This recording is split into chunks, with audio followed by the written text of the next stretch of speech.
ভারতবর্ষে যে কয়েকটি জাগ্রত মন্দির রয়েছে তার মধ্যে অন্যতম একটি হলো তারকেশ্বর মন্দির। মন্দিরটি দেবাদিদেব মহাদেবকে উৎসর্গকৃত। ভক্তরা মনে করেন এই মন্দিরে মানত করে বাবা ভোলানাথের পুজো করলে মনস্কামনা নিশ্চিতভাবে পূরণ হয়। তাই দূর দূরান্ত থেকে এই মন্দিরে ভক্তের আনাগোনা লেগেই থাকে।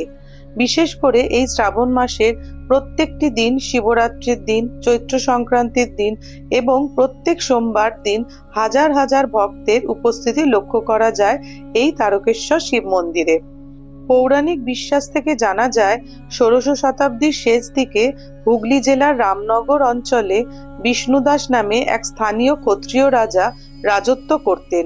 রাজার ভাই ভারমল্ল ছিলেন সংসার বিভাগী যোগী।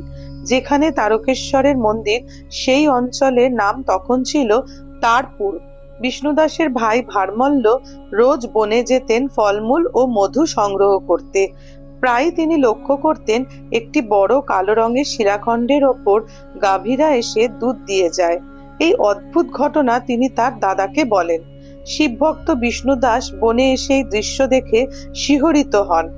রাজা ভারমল্ল তখন ওই শিলাস্তম্ভকে শিবলিঙ্গ রূপে রামনগরে এনে প্রতিষ্ঠা করতে উদ্যোগী হলেন।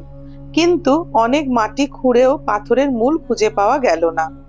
এক রাতে রাজার ভাই ভারমল্ল স্বপ্ন দেখলেন, স্বয়ং শিব তাকে জানাচ্ছেন যে তিনি তারকেশ্বর শিব। তিনি ওই বন থেকে গয়া ও কাশী পর্যন্ত ছড়িয়ে আছেন। সুতরাং তাকে তারপুরের জঙ্গল থেকে উচ্ছেদ না করে ওখানেই প্রতিষ্ঠা করা হোক। এরপর স্বপ্নাদিষ্ট ভারমল্ল ও মুকুন্দরাম রাজার সহযোগিতায় বন কেটে পরিষ্কার করে তারপুরেই পাথরের স্তম্ভের উপর একটি মন্দির নির্মাণে ব্রতী হলেন। মুকুন্দ ঘোষকে শিবের সেবা পুজো করবার ভার অর্পণ করা হয়। তিনি হলেন তারকনাথের প্রথম সেবক।